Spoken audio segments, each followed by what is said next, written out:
عنہ قال قال رسول اللہ صلی اللہ علیہ وسلم فی الحجر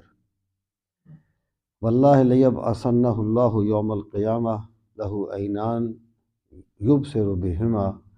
ولسان ینطق بہ یشہد علی من استلمہ بحق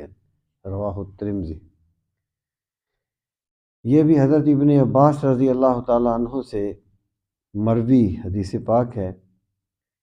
کہ رسول کریم صلی اللہ تعالیٰ علیہ وآلہ وسلم نے حجر اسود کے بارے میں فرمایا،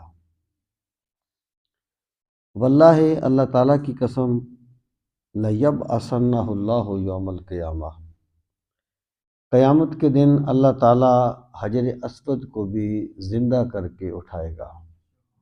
یعنی جیسے انسانوں کو اٹھایا جائے گا ویسے حجر اسود کو بھی زندگی دی جائے گی۔ محدثین کہتے ہیں کہ اس میں کوئی تعویل کرنے کی ضرورت نہیں ہے، اللہ تعالیٰ اس پر قادر ہے کہ وہ جسے چاہے زندگی عطا کر دے۔ جیسے قیامت کے دن بندے کے ہاتھ بولیں گے، پاؤں بولیں گے، اس کے اعمال کی گواہی دیں گے، تو اللہ تعالیٰ اس پہ قادر ہے کہ وہ جو چاہے کر دے، اس لیے ہمیں ایسی باتوں کو بغیر تعویل کے ماننا چاہیے۔ لہو عینان یبصر بہما، اس کی دو آنکھیں ہوں گی جن کے ساتھ وہ دیکھے گا، وَلِسَانٌ يَنطِقُ بِهِ، اور اس کی زبان ہوگی جس کے ساتھ وہ کلام کرے گا، حجر اسود۔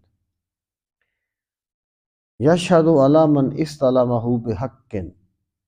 اور وہ اس کے ایمان کی گواہی دے گا جس نے بھی اس کا بوسہ لیا ہوگا، یعنی حجر اسود جو ہے اللہ تعالیٰ اس کو حیات عطا کرے گا۔ اور اس میں کوئی تعجب کی بات نہیں ہے، بتوں کو بھی تو زندہ کیا جائے گا، حالانکہ ان میں تو زندگی ہے ہی نہیں، پہلے ہی بت ہیں وہ، لیکن اللہ تعالیٰ انہیں بھی زندہ کرے گا تاکہ وہ اپنے عبادت کرنے والوں کو رسوا کرے۔ تو حجر اسود کو زندگی دی جائے گی تاکہ اپنے بوسہ دینے والوں کو عزت دے اللہ تعالیٰ، جو اس کو بوسہ دیتے ہیں ان کو عزت دے۔